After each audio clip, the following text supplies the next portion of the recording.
Menurut data sejarah, pada saat melakukan hijrah itu, usia Siti Aisyah di atas 13 tahun.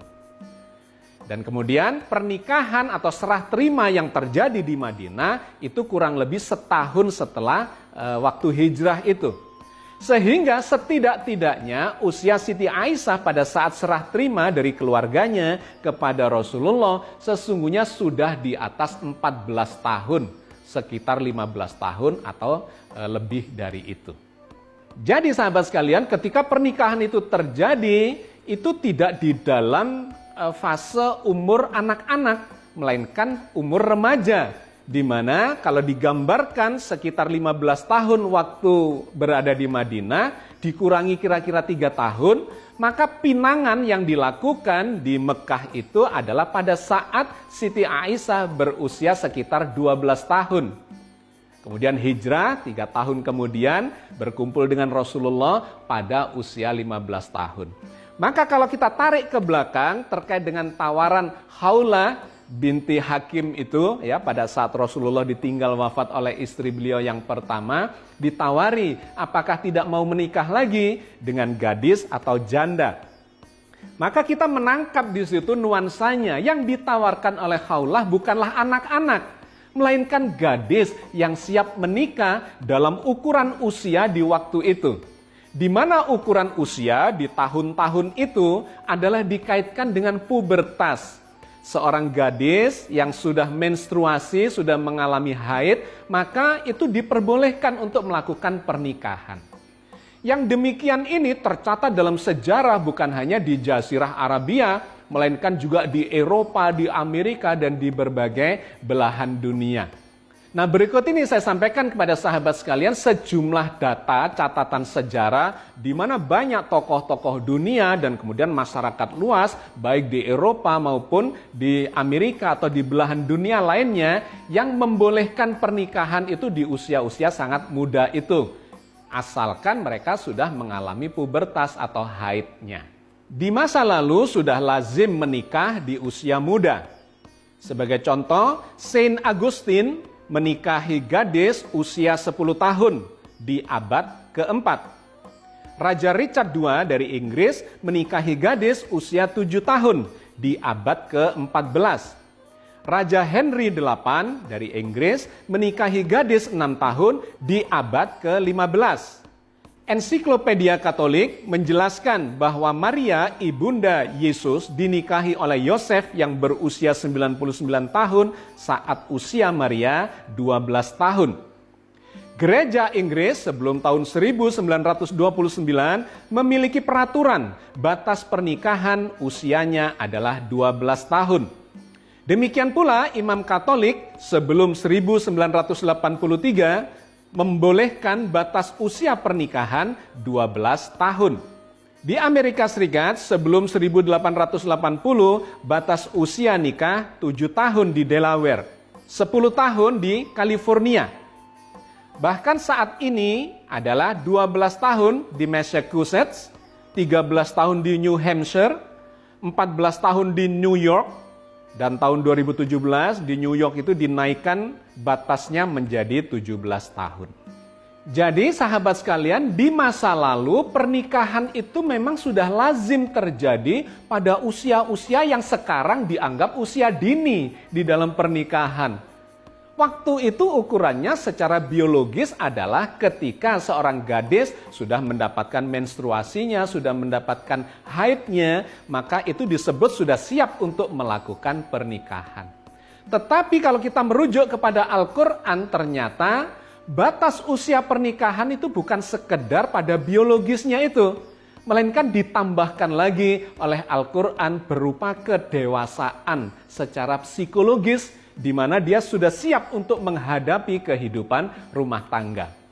Nah, tentu saja ini adalah hal yang sangat menarik secara psikologis, ya, psikologi kerumah tanggaan terkait dengan siap dan tidak siapnya seorang wanita untuk melakukan pernikahan itu.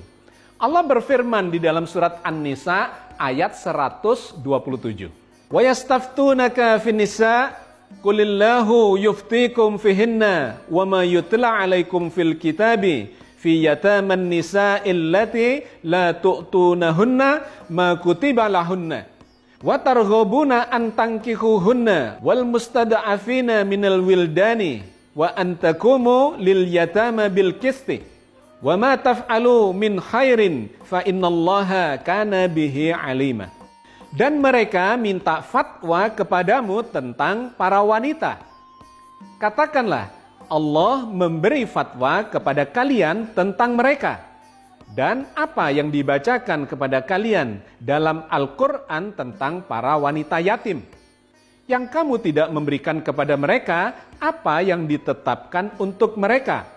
Sedang kalian ingin mengawini mereka.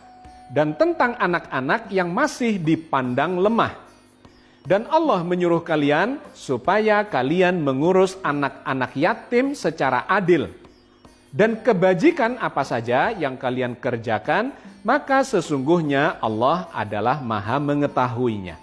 Ayat ini memberikan gambaran tentang fatwa yang diajarkan Allah kepada Rasulullah terkait dengan anak-anak yatim. Dikarenakan pada waktu itu ada orang-orang yang pingin menikahi anak-anak yatim yang sudah ditinggal oleh walinya, ditinggal meninggal, ditinggal wafat. Meskipun kemudian dia memiliki harta benda yang cukup banyak, mereka tidak memiliki pelindung. Kemudian digambarkan ada orang-orang yang pingin mengawini mereka. Dan minta fatwa kepada Rasulullah. Maka Allah mengajarkan kepada Rasul bahwa kita harus melindungi atau kalian semuanya harus melindungi anak-anak yatim itu yang masih lemah. Tidak selayaknya kemudian mereka dimanfaatkan, dikawini dan kemudian diambil, digunakan hartanya dengan semena-mena oleh orang yang mengawininya. Maka di situ diberikan gambaran, ada poin-poin yang diinformasikan di dalam ayat ini. Pada saat itu memang sudah lazim untuk menikahi anak-anak yang digambarkan anak yatim itu. Tetapi poin pentingnya adalah harus berlaku adil kepada mereka dan kemudian tidak boleh memanfaatkan keadaan mereka yang sudah ditinggal oleh walinya dan kemudian hanya menggunakan menikmati hartanya saja. Maka Allah memberikan fatwa agar berlaku adil, melindungi mereka, memelihara mereka, dan mengawininya ketika mereka sudah siap untuk melakukan pernikahan atau perkawinan, mengurus keluarga itu. Yang ini dijelaskan di surat yang sama, di ayat yang berbeda, misalnya di dalam surat An-Nisa ayat 6. وَبَتَلُوا الْيَتَامَ حَتَّى إِذَا بَلَغُوا النِّكَاحَ فَإِنْ آنَسْتُمْ مِنْهُمْ رُشْدًا فَدَفَعُوا إِلَيْهِمْ أَمْوَالُهُمْ. Dan ujilah anak yatim itu sampai mereka cukup umur untuk kawin. Kemudian jika menurut pendapatmu mereka telah cerdas, maka serahkanlah kepada mereka harta-hartanya. Jadi pembolehan nikah kepada anak-anak yatim itu batasnya digambarkan oleh ayat ini, mereka cukup cerdas untuk mengelola harta bendanya, mengelola kehidupannya, mengelola masalahnya yang akan dihadapi di dalam kehidupan berkeluarga itu.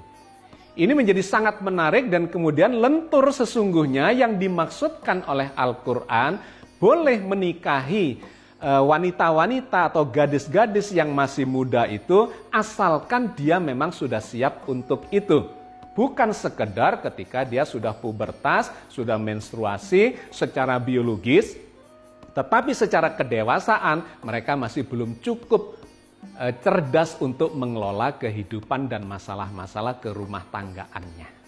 Oke, sahabat sekalian, saya kira kita sudah mendapatkan gambaran yang komprehensif terkait dengan peristiwa pernikahan Siti Aisyah dengan Rasulullah itu.